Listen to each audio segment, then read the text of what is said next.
आई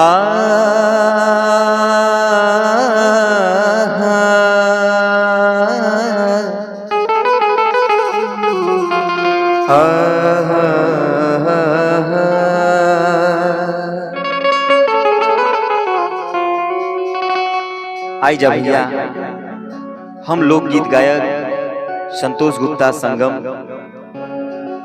आपके बीच में एक दहेज प्रथा के गीत ला रहल बानी। एगो बाप अपने खून पसीना के कमाई लगा के अपना बेटी के शादी कैले बा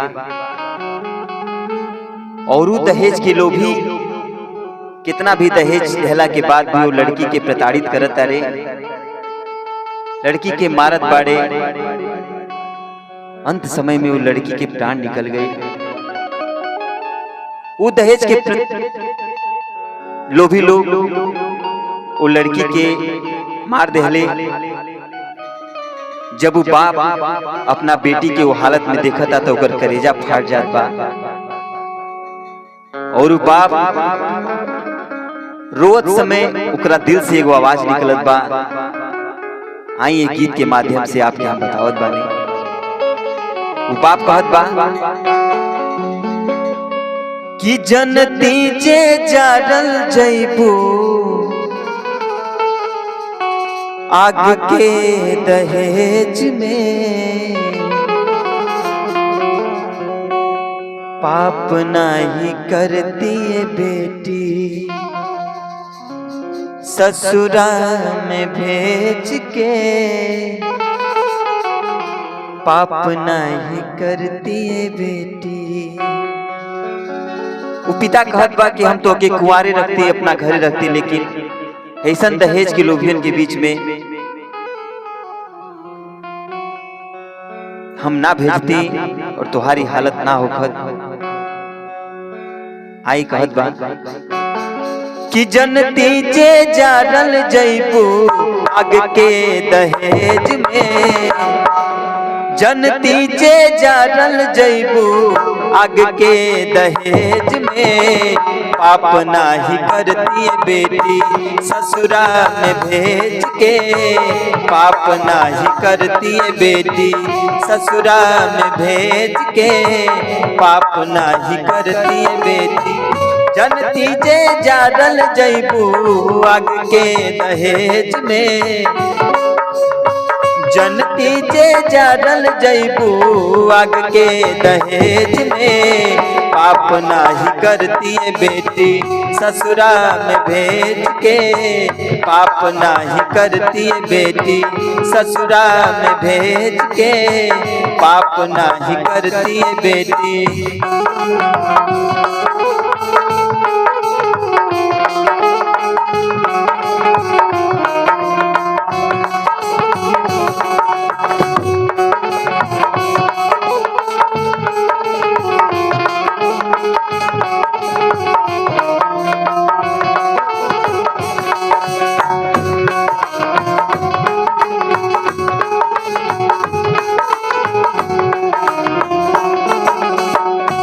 और बाप कहत बा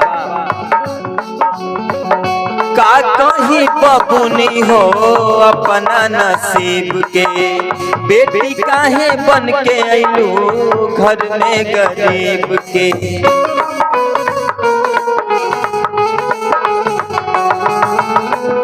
का कहीं बबुनी हो अपना नसीब के, बेटी काहे बन के अइलू घर में गरीब के।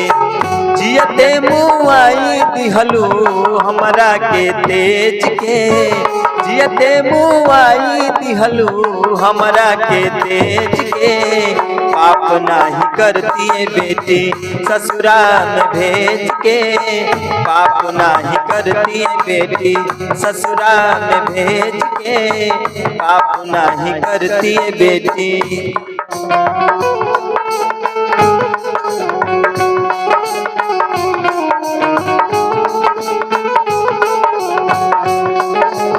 क्या बात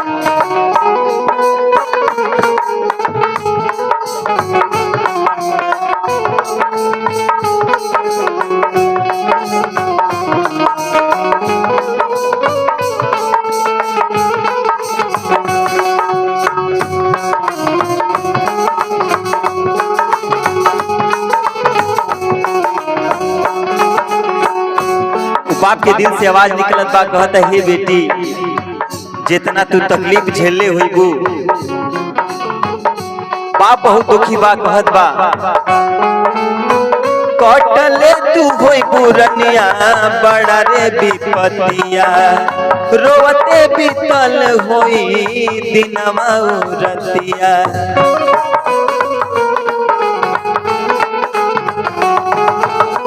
कटले तू होई पुरनिया बड़ा रे विपतिया, रोवते बीतल होई दिनमा रतिया।